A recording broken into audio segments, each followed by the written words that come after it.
Hi, I'm Rebecca Robeson. Welcome back to my channel. Today I'm going to cover a very important topic, one that you don't typically see on YouTube, and that is how to hire an interior designer. My sister lives in San Diego. That's where I want to send you. Mick, this is awesome. All right, let's take our little tour. I'm an interior designer and I have been for over 30 years, and I can tell you I have been interviewed by hundreds of potential clients over the years. So not only do I know what it's like to be on the side of the designer being interviewed, I know what the potential clients should be asking. So let me walk you through my process. I think you're going to find it interesting. Even if it doesn't apply to your life today, it might someday.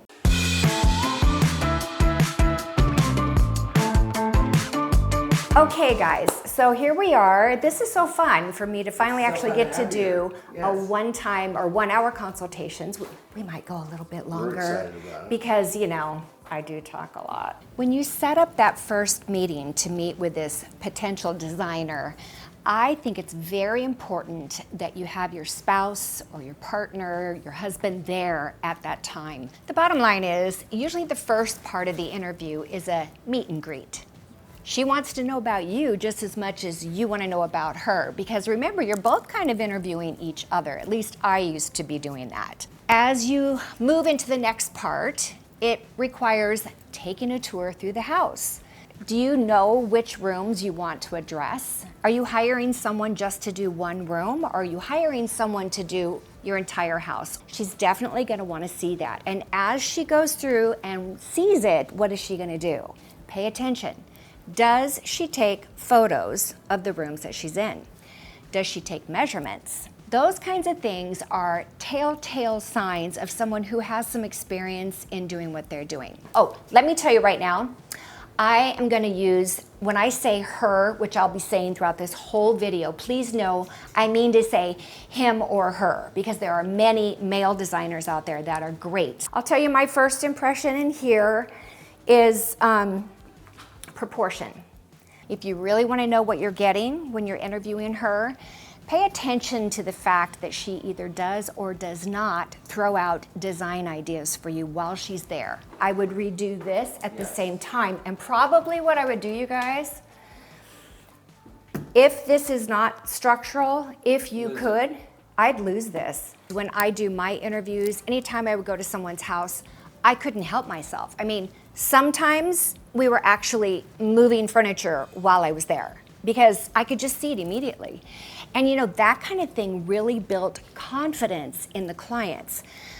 If this person that you're interviewing has confidence, she'll probably throw out all kinds of ideas, but it is relying on something else we're going to talk about in the next section. But you could get rid of all of that soffit effect and really make this an amazing first impression. Do a mirror the whole wall, or just where the bar is? What it would do is when you walk in, okay, your first impression, you would see the reflection. It would feel as though these are windows. Oh my gosh.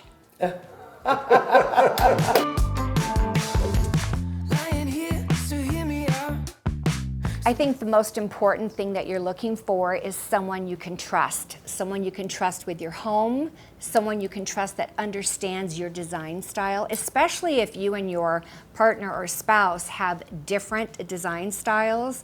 I'd want to know that I was heard and he was heard or she was heard. Let's just do this. Okay.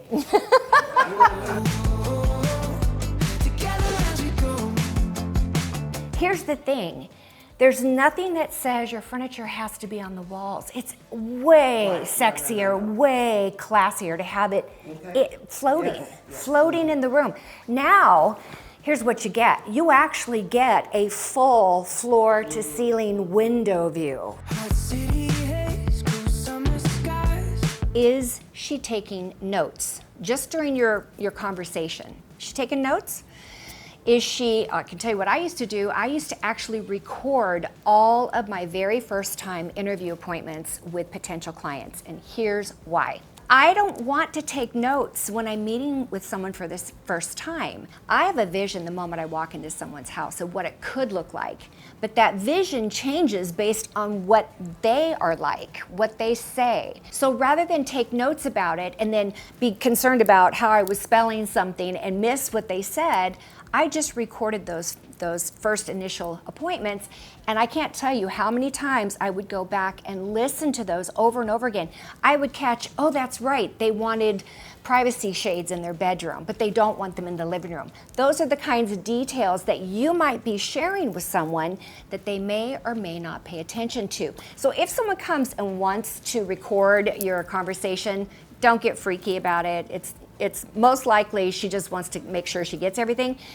The other side is she's not recording. I hope she's taking notes because what you have to say is important. Okay, the nightstands don't match, but they're close enough. Yeah. Do you love your lamps? No. Good, because I can't stand them. Would you bring something down from the ceiling? Or just do lamps? It would look amazing, but then you've also got the fact it might draw more attention to the vaulted ceiling because you're going to have one chain longer than the other, or so one. just 2 new lamps. I think 2 new lamps. Okay. And you're going to have the same problem I have. And one of my nightstands is taller than the other. So I use I have a plexiglass piece that I put underneath of the lamp, and it just props it up. Because when you have lamps that match, if they're off by an inch or couple of inches, you really see it. Yeah. I think you should do an accent wall, and I think you should do it a smoky color. Let's get my paint. Back in the day, Ralph Lauren had a line of paint.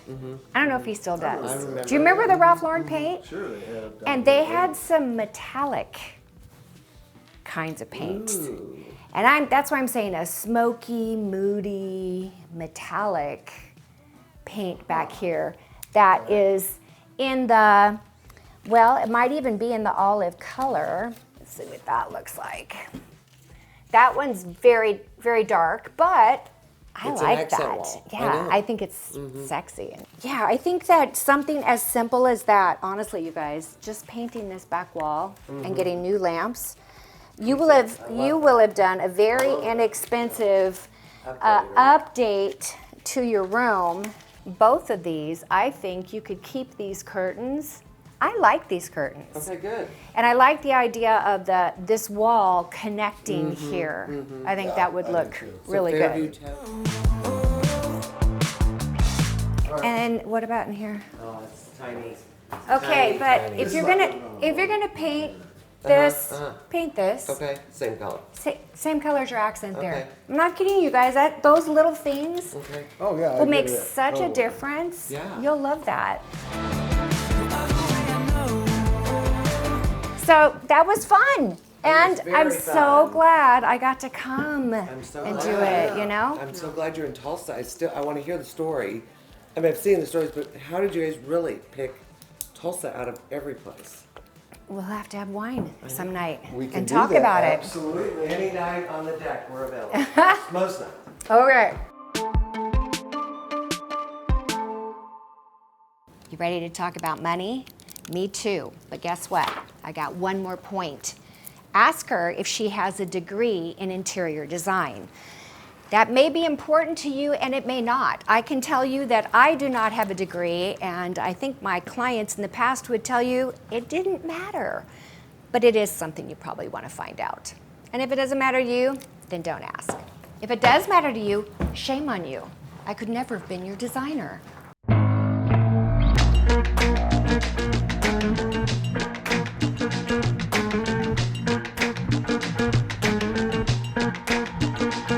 The discussion about what you're going to be charged for the design services is very much commensurate with the person's experience and what it is that they promise to deliver. It's important that you decide before the designer comes how much you're willing to spend, not only on her, but on your project itself. I think it's important for the designer to know, because she needs to know what is the scope of this job. Just be sure that you're comfortable with the way that she charges. Now, let's talk about this. She could be charging hourly.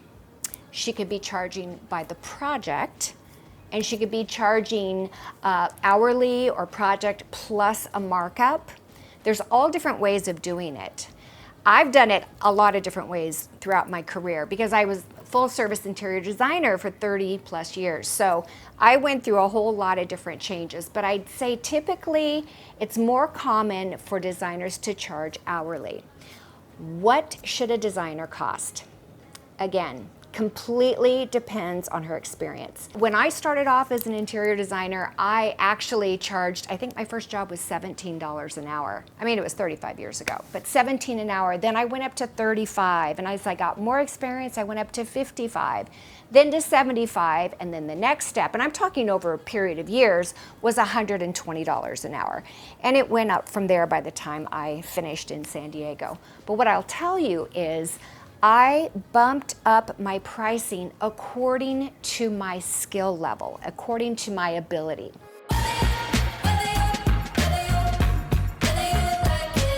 When I would meet people for the first time for that interview, you know what? I actually charged for the interview. So that's a question you want to ask her when you call on the phone to make the appointment.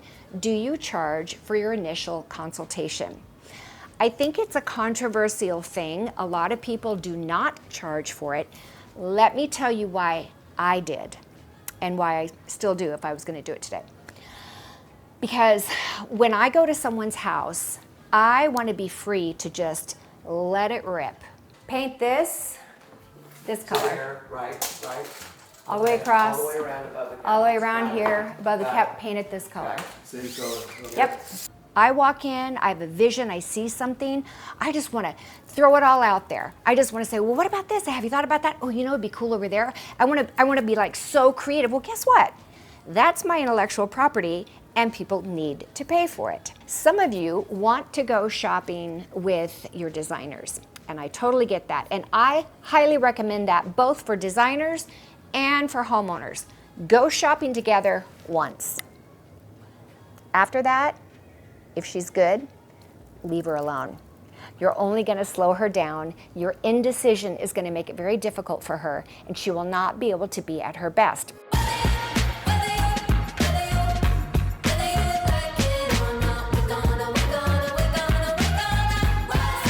The thing that was a catalyst to me even making a YouTube video on how to hire an interior designer is recently I've spoken to several people who have said, yes, I've had other designers before and their experience was not positive. It all boils down to two things. She didn't listen. She cost us so much money. All right? So those are two things that you need to make sure when you finally decide who you're going to hire, make sure she's listening. Look for clues that she's listening and she's discerning. And number two, make sure that you have covered from stem to stern every possible cost that could be coming your way, because I can tell you that hiring an interior designer is a luxury and it is expensive. Okay, not only is it expensive for you to do the things that she's recommending you do and buy the things she's recommending you buy, but to pay her to make those recommendations and to follow through and to bring it to completion. There's one more important element that I'd like to bring up, and that is to make sure you ask for a couple of references. If you narrow it down to who you want to hire, I wouldn't hire them unless I spoke to someone they're currently working with and someone that they've worked with in the past. There's where you're going to get your best input on this person you're looking at. So you've seen in this video, we have sort of cut in a couple of times some footage of me with potential clients.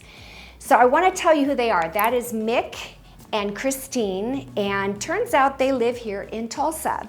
Now, am I looking for new clients? Not necessarily, but they are, Kristine is a member of the design sessions. And as a member of the design sessions, she has the ability to access me on an hourly basis. People can buy me and Zoom call me for an hour, and I do a 1 hour consultation. It's an amazing thing. I've done like 30 of them so far all around the world. But turns out when I got Kristine's information, it said, we live here in Tulsa. So I called her up and I said, hey, what do you think? Would you like me to actually come to your house? She's like, oh my God, yes. So I went to the house, I was able to bring a videographer with me, and we captured a lot of what you're seeing today. I thought it might, if I could show you what it's like when I go to someone's house and I walk through the kinds of things I notice, the recommendations or the ideas that just come to me, and how that whole thing flows. Am I looking for you to hire me? Absolutely not. I mean, I wouldn't mind doing a 1-hour consultation, but all I'm trying to say is this is kind of what it should look like to a certain degree when you bring someone in your home and you interview them to be potentially your new interior designer. So there you have it, my friends. My idea of the best way to hire an interior designer, and certainly to interview one. All right, I hope you've enjoyed today's video. I will see you guys next Thursday at 2 o'clock Central Time. Bye-bye for now.